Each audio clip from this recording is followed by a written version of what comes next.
Hello, everyone.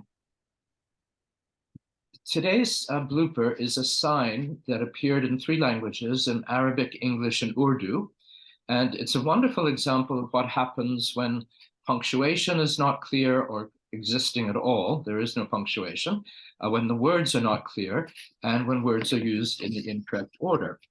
So the sign should say, or the translation from Arabic says, special for women only, men are not allowed at all. And instead, the sign said, and I don't know exactly where this appeared, perhaps a bathhouse or something, but the sign said in English, special women are not allowed to enter, the men never, whatever that means. So with that, today's guest is very special. She is Zabeth Teelucksingh. She is passionate about raising the global profile of Philadelphia. A seasoned award-winning international executive, Zabeth has spent her global career educating organizations and communities in the infinite rewards of thinking globally. Zabeth is president of the nonprofit Global Philadelphia Association, and under her leadership in November 2015, the GPA partnered with the City of Philadelphia for membership in the Organization of World Heritage Cities, making Philadelphia the first World Heritage City in the United States.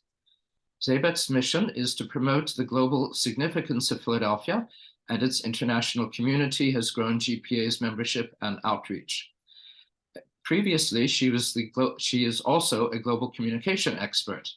She has been professionally active on 3 continents in a variety of industries, including publishing, media, and academia. For 5 years at the World Economic Development Congress, she provided access to a high-level summit for global CEOs and ministers of energy and finance. Welcome, Zabeth. Pleasure to have you with us today. Likewise, Philip. It's very nice to be here. Here. Perhaps you could start by telling us a bit about your background and how you came into your current position. Sure. So really, I am a communications specialist. I have been active, as I mentioned earlier, in many parts of the world, professionally and otherwise. And actually, by the age of 9, I'd been schooled in 3 different school districts on 3 continents, which has afforded me to have a different outlook to most people in terms of how I look at things and what I bring to the table professionally and otherwise. Specifically, I majored in philosophy, politics, and history, and then I went on to the Sorbonne, where I took a diploma in French civilization in Paris. And what I really like to do is to look at a problem, see what it needs in terms of giving it greater visibility, perhaps seizing on other opportunities that give that problem more light, and then being able to work on connecting people so that that thing can get more visibility in the world. And really, that's what I've been doing for the past 11 years at Global Philadelphia Association on behalf of the City of Philadelphia. That's wonderful. And are you British by birth? No, I'm not. I have a British mom, but my passport by birth is actually French. French. Ah, very good. And where were you raised? In Europe or in the United States? So I was born and raised in Carthage in Tunisia, where the Romans come from. And I then moved on to Bahrain in the Middle East, where I attended my first school in the English language. And then I was put in boarding school in the UK, and I was schooled all the way through to university in England. Fascinating. So truly multinational education in that way. Yes. That's great. You said that you previously worked on 3 continents in the fields of media, academia, and publishing. Could you give us some examples of how business practices are done differently in other countries compared to the United States? Of course. So I think one of my favorite and best examples has to do with my work at Time Life. I started at Time Life in Paris on the book side. I don't know if you remember, but Time Life used to sell books by the yard, literally, series of books. And they had a very active Paris office with a team of translators, and all the Time Life books were translated into French and sold in French-speaking markets, such as Switzerland, Belgium, as well as France. Very quickly, I pivoted to the magazine side.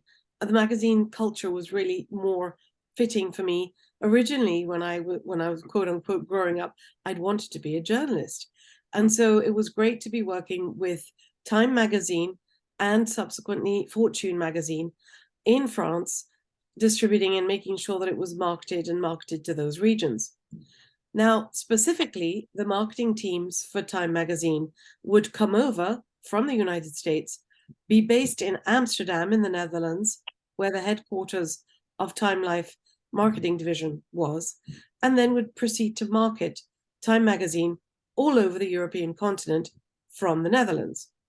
So all the marketing was done in English, even though, as you know, European countries speak different languages. But the thinking there was, look, this is an English language magazine. One of the main reasons we're marketing it is to reach English speaking audiences and or provide an education tool. And so it makes sense for us to market in English. And that made sense to me too at the time.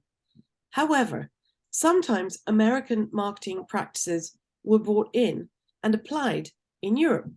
And so when you were dunning, as the word was, invoicing for magazine subscriptions, there'd be a cycle of 7 or 8 letters that were triggered automatically so that those subscriptions were paid.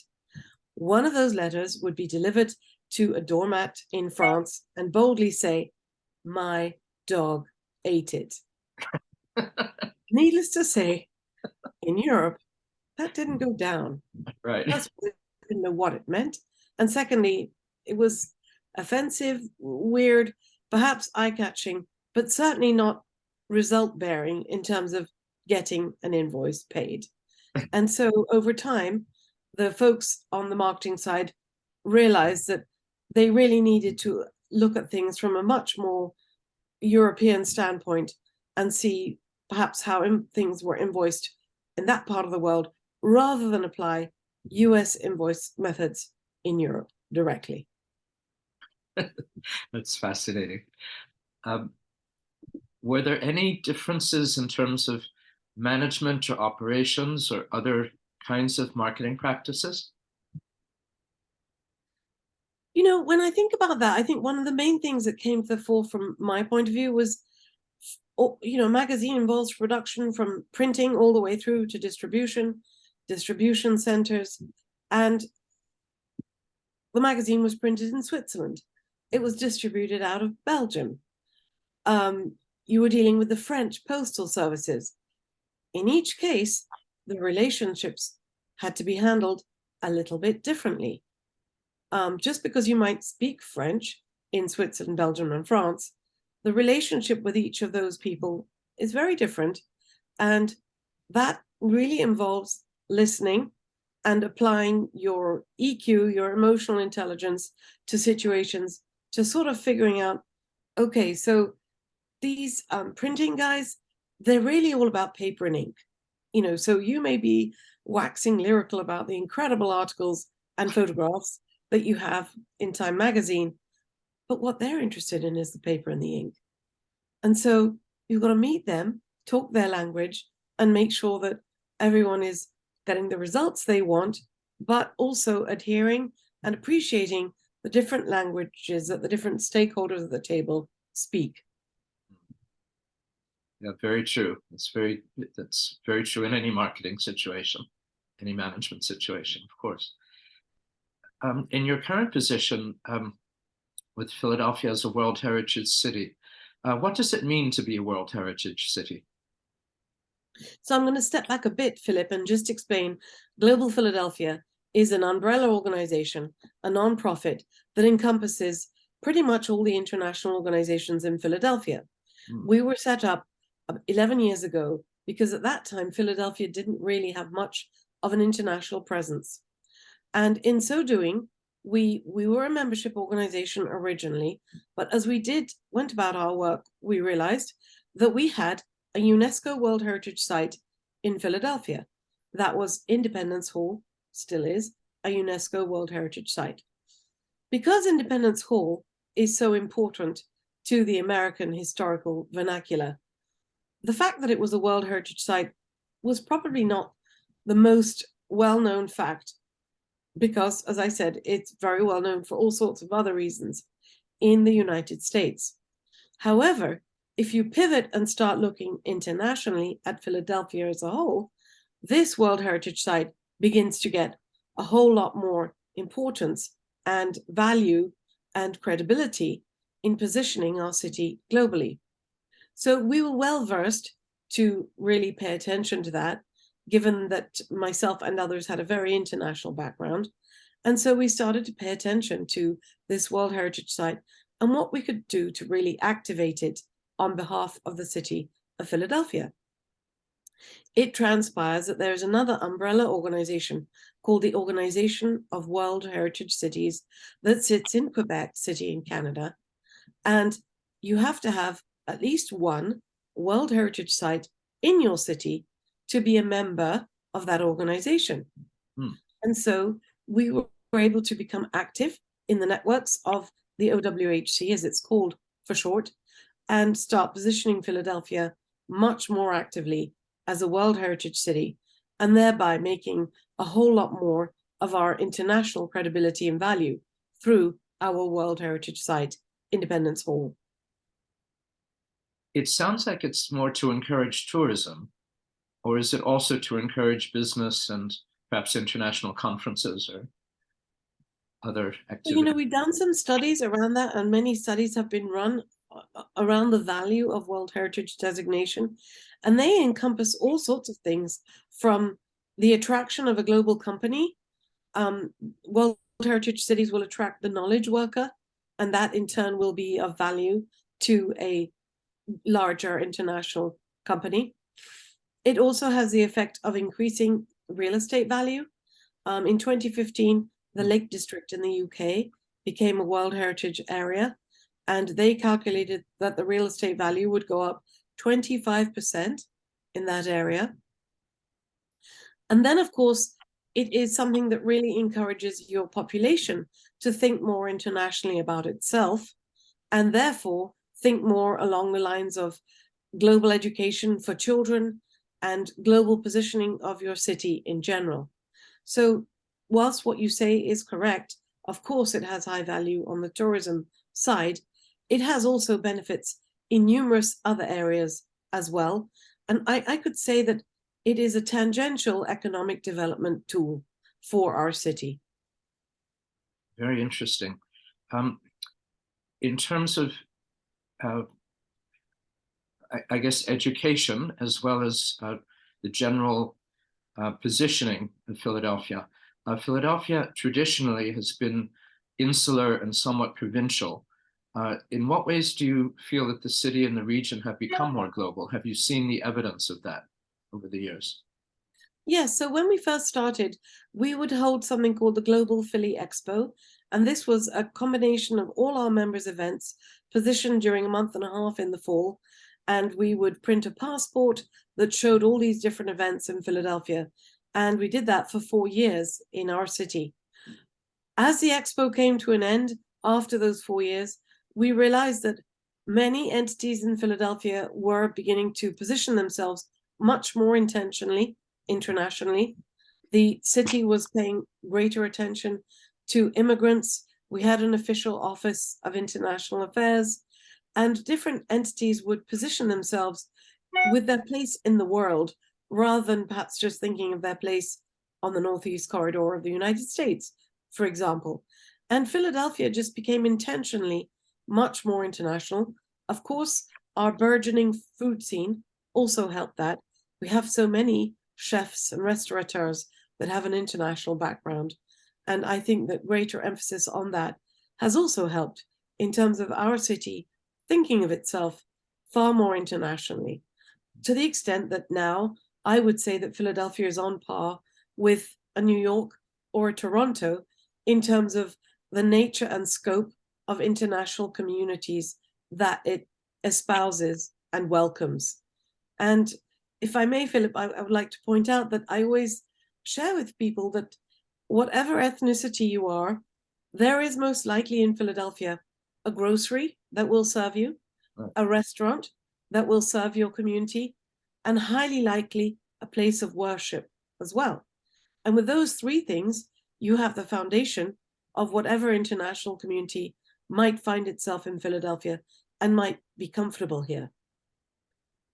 Yeah, that's very true. I was on a flight to Philadelphia and sitting next to an immigrant from Uzbekistan, of all places. And it turns out that he lives in the suburbs with his family. And sure enough, he invited me to an Uzbek restaurant. And who would have ever thought 20 years ago that such a thing would ever exist in Philadelphia? So it's a wonderful example. Yes, it's interesting you bring that up, because the ambassador of Uzbekistan has actually visited with our city leaders and myself, because they have no less than 7 World Heritage Sites in their country, which they activate very much because, of course, they encourage tourism and other things to that country. Furthermore, the city of Samarkand is highly represented in Philadelphia. Many, many people specifically from that city have found themselves in Philadelphia, among other things, through the visa lottery, although that's not the only way. And we have a lot of folk from that city in Philadelphia. And I can also point to other cities, Philip, which are highly represented from special countries. So, for example, we have many Mexicans in Philly, but the city of Puebla is the most represented.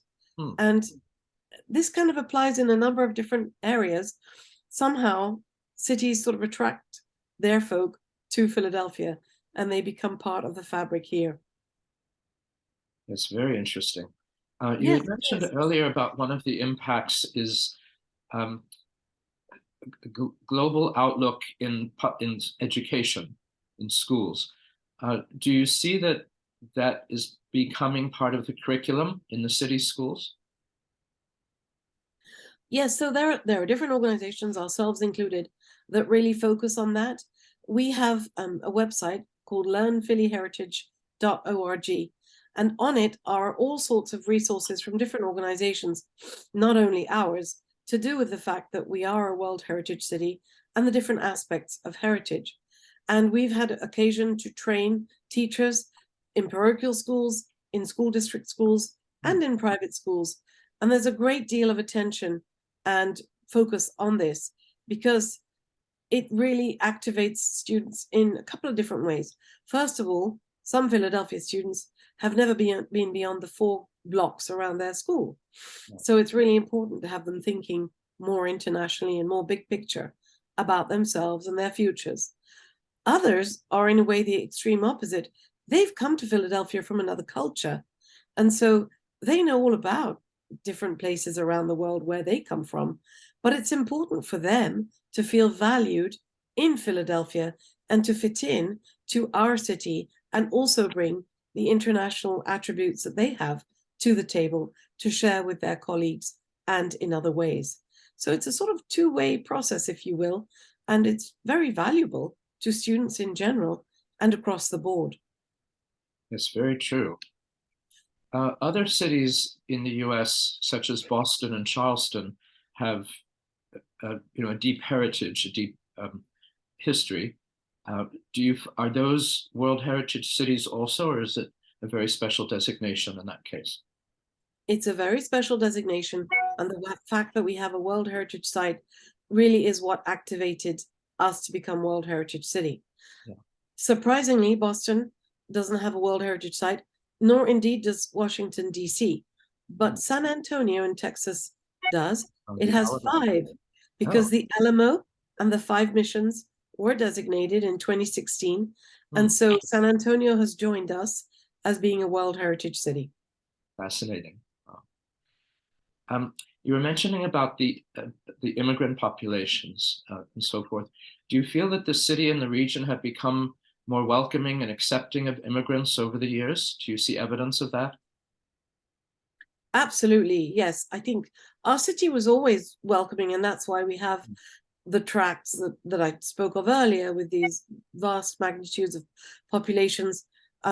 One that I haven't mentioned is the Ukrainian population in our city. We have the 2nd largest Ukrainian population in the United States after Chicago.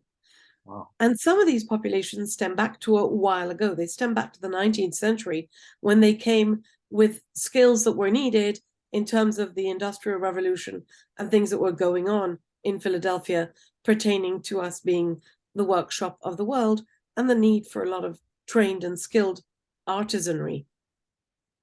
So I think whilst we've always welcomed immigrants in different ways, Philadelphia has really honed in on that more recently. And we have a number of organizations that do tremendous work to welcome folk, notably the Welcoming Center, which is a place where, let's say you come to Philadelphia as a qualified doctor or engineer with papers to work in our country, you still can't just go and become a doctor or an engineer here. You have to retool and translate your skills, and Welcoming Center will help you do that. Similarly, but different, we have the Nationalities Services Center, which helps refugees come and be a part of the Philadelphia landscape, most recently being very active, for example, in welcoming people from Afghanistan and making sure that they're comfortable in the Philadelphia region and get all that they need to settle here, housing, etc. And there are a number of other organizations that do this too. I will shout out to HIAS PA, which used to exist specifically for Jewish populations who needed help. But of course, that no longer really is the case. But HIAS does a lot of immigrant and refugee settlement work as well in our region. And those are just 3 organizations. There are others. And Philadelphia prides itself, I think, on the fact that it's really rather good at this. In fact, we've just received a rather special badge of being a welcoming city. And that's something that we're able to use at different levels to welcome immigrant populations here. Yeah, that's very, very encouraging. Of course, the city was founded really as an open city for everyone. It was founded by the Quakers, and the Quakers have always been very welcoming to everyone. So unlike some colonies, for example, which were Catholic or specific Protestant religion or denomination, Pennsylvania and Philadelphia and then Pennsylvania was founded as a state open to everyone. So that continues that wonderful heritage. Yes, and probably, Philip, it's not by accident that we find ourselves with so many communities here for that very reason. It was just a more open place with a more open mindset historically, and really I think that's just become more honed and more activated in recent years. We're recording this in March of 2023, and this is now Women's Heritage Month. What trends do you see for women in business locally as well as nationally? Well, first of all, there's a way to go in terms of women in business. I follow the Sustainable Development Goals through a public art project that Global Philadelphia runs. And SDG number 5 is about gender equality. And if you look at any of the statistics and metrics around that, there is still quite a way to go in terms of women and leadership, notably at the higher echelons. Furthermore, the pandemic has set us back quite a bit. As you know, people did have to change their working habits, and particularly mothers with small children at home had to oftentimes change their working routines and patterns in order to accommodate having children at home. And so that has definitely set things back, as have the position in countries like Afghanistan, where women no longer have access to education at all. And this is a little bit of a trend in countries such as that one. We're hearing right now in the news that young women are being poisoned in Iran across the board. And this seems to be something that appears to be intentional and is linked to education and women. So clearly there's a lot of work to do. That being said, one is seeing an increase and more women leadership in higher roles, notably in our arts communities, in our education communities, in our some of our corporations as well. And there's a knowledge, if you will, that by diversifying your leadership, both with more women and with more folks from other ethnicities and other groups, you actually get better results because you bring more leadership more thought leadership, and therefore a variety of thinking that actually produces better results across the board. So I think over time, this obviously is going to get better, but there are the practical aspects of child rearing and folks also taking care of elderly parents, etc., which typically has fallen upon the woman as a burden, and obviously that affects your professional development, among other things. Back a bit to the companies that are here. Do you find that companies need a lot of global marketing services or perhaps translation services? And do you see a difference with foreign companies that have come here? So first of all, at the City of Philadelphia, there's been a lot of attention paid to reaching out to folks in different languages. And you see that, for example, at the electoral booths. You see that around messaging to do with COVID-19 and other health activations. And it's really gratifying to see that happening. We are blessed in our region with a number of different corporations from different nationalities. Top of mind comes the French, the German, the Japanese, all of them very active in our region. And clearly, because they are international and obviously typically dealing in at least two languages, English and whatever language they use in company, there is definitely a need for activation and a need for translation and a need to pay attention to the different language aspects, as well as the different cultures as well, I think. Now, as you know, English is becoming increasingly the language of commerce, but nonetheless, I think a lot of people realize that there's a lot of value to paying attention to addressing folk in their own language. There's a level of comfort, there's a level of deference, there's a level of respect, which I believe is much appreciated when you do that at the corporate level. Yes, very true. Does your organization get involved in attracting more global businesses, or is it the Chamber of Commerce or other groups? So we're part of a vast ecosystem, not that vast, but an ecosystem that definitely is active in that area. Our World Heritage designation means that there is extra interest in Philadelphia, and people are interested in talking about that and seeing what kind of networks we can work through that way. We also provide really great services in terms of what is on our website.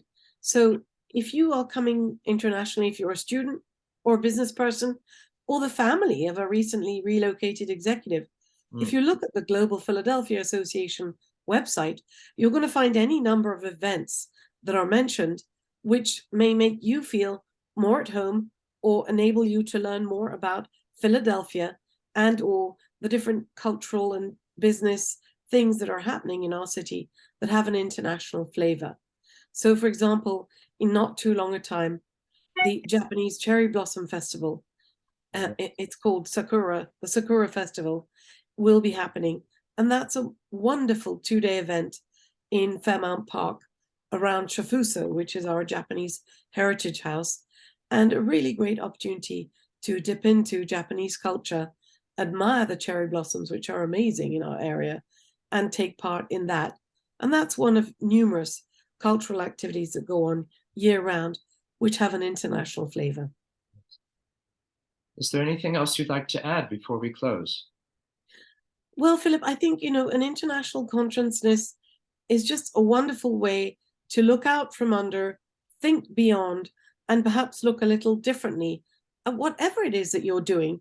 Be you a dress designer or the CEO of a Fortune 500 company or a museum director.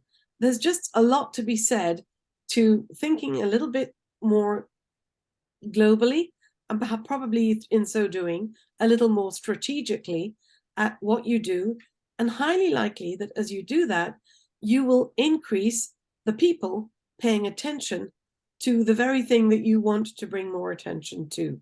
So I think it's that specific value that I would encourage.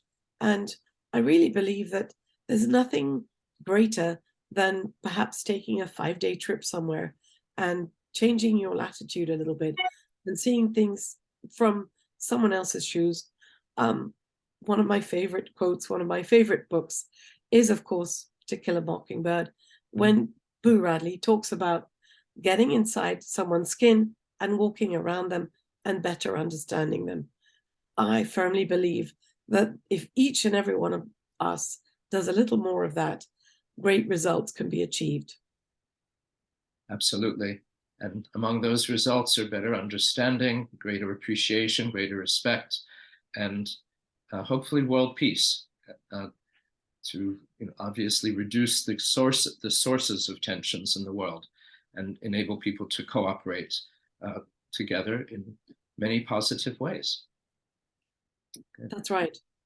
Good. Well, thank you, Zabeth, so much for joining us today. It's been a wonderful pleasure hosting you on our podcast, and I hope all of our listeners will join us again next week for another edition of Global Gurus and their stories of international business. And also check out our website where we will have other products and services listed that can greatly benefit our listeners and our subscribers. Thank you. Thank you, Philip. It's been a pleasure to join you this morning. Thank you.